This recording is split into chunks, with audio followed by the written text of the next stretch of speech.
Switzerland. Switzerland. Oh, of Switzerland. Switzerland. Oh, Yes. well, I think of Switzerland. Oh, you're lovely people.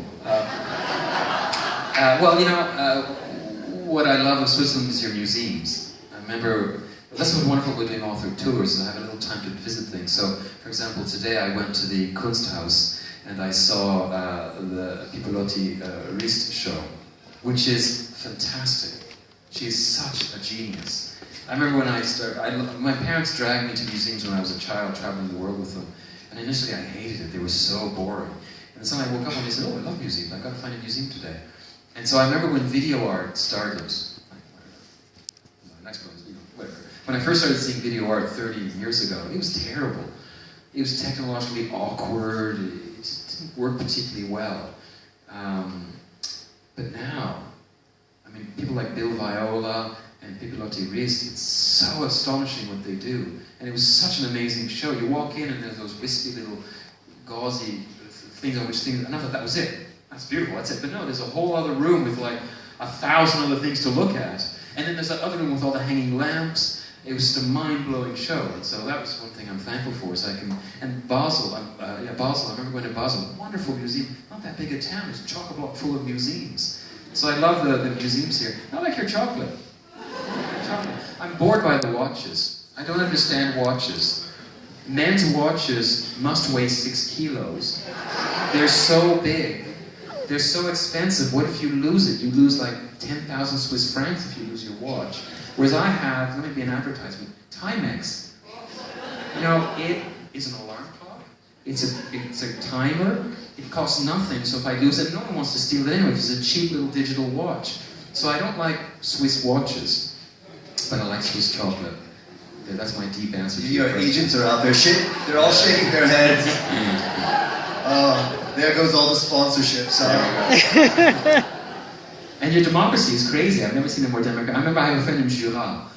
I used to visit Didier regularly, and he was telling me about this highway that was built, and they built these little tunnels so that frogs could go from one side of the highway to the other. And to get that highway built took like 20 years because there was referendum after referendum. It's insane. It's a democracy to death, but obviously it serves you well. So. Well, I think we've come to the end. I have one last question for you. You met my son, he's 8 years old, he's here in the audience, and I know that he would want to ask you this question. Because you write so much about animals, you project all of our human emotions and feelings as a metaphor, using animals as a metaphor for us. What animal would you want to be if you were an animal? Well, one animal that I am fascinated by, and I mentioned it in Life of Pi at the very beginning, is the sloth.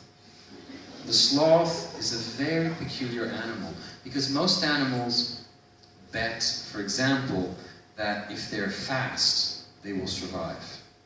Or if they have a big carapace, they will survive.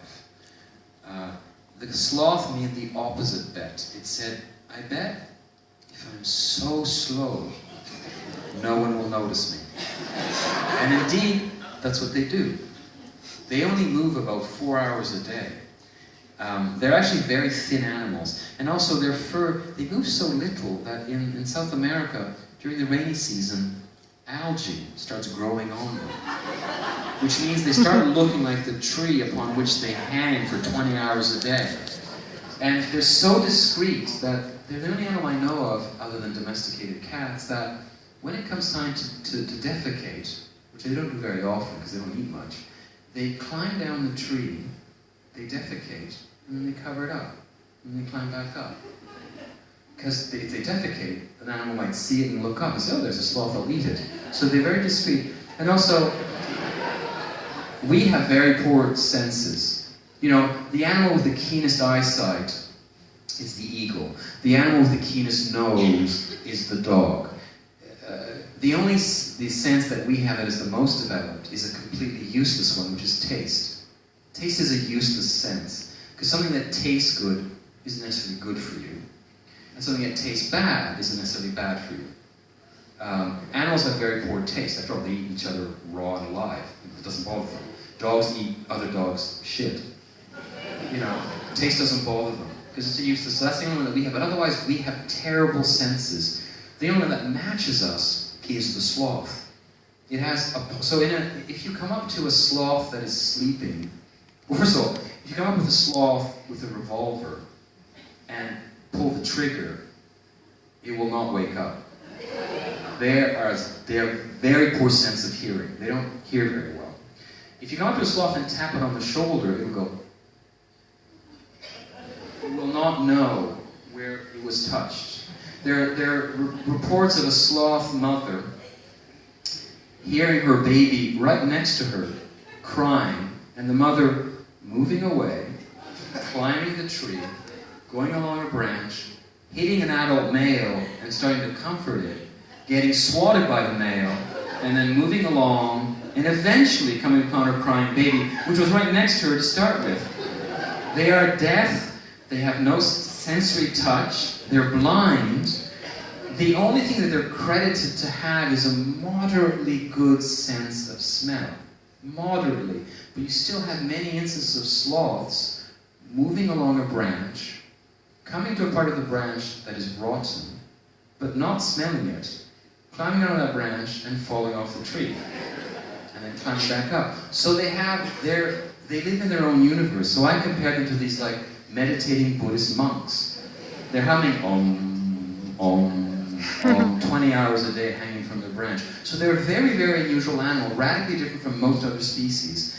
And so I kind of like them. I could have put a lot more about sloths in Life of Pi, but I didn't because it was sort of losing the point. I had another story to tell. But I suppose I'd like to be a sloth, just quietly meditating in my South American, jungle. Listen, thank you very much, Blas, for the interview. Thank you, Sebastian, for the reading. Thank you very much for having me here.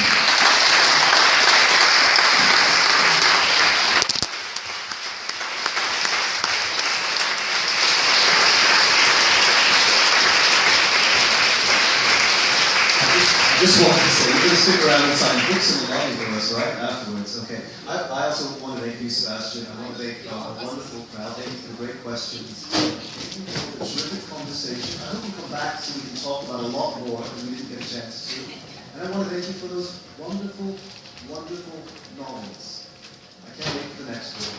Thank you, Yann Martel.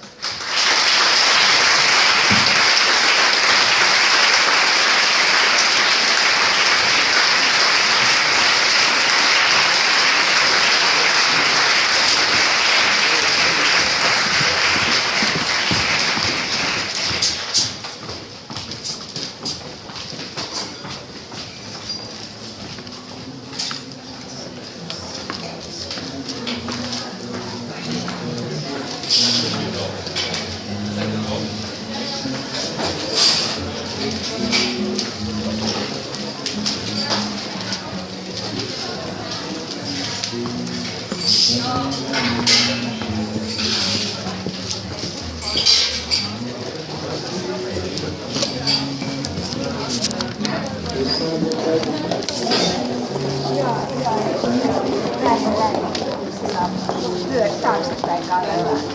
Mulla pitäisi olla semmoinen, mikä tukee ristissä.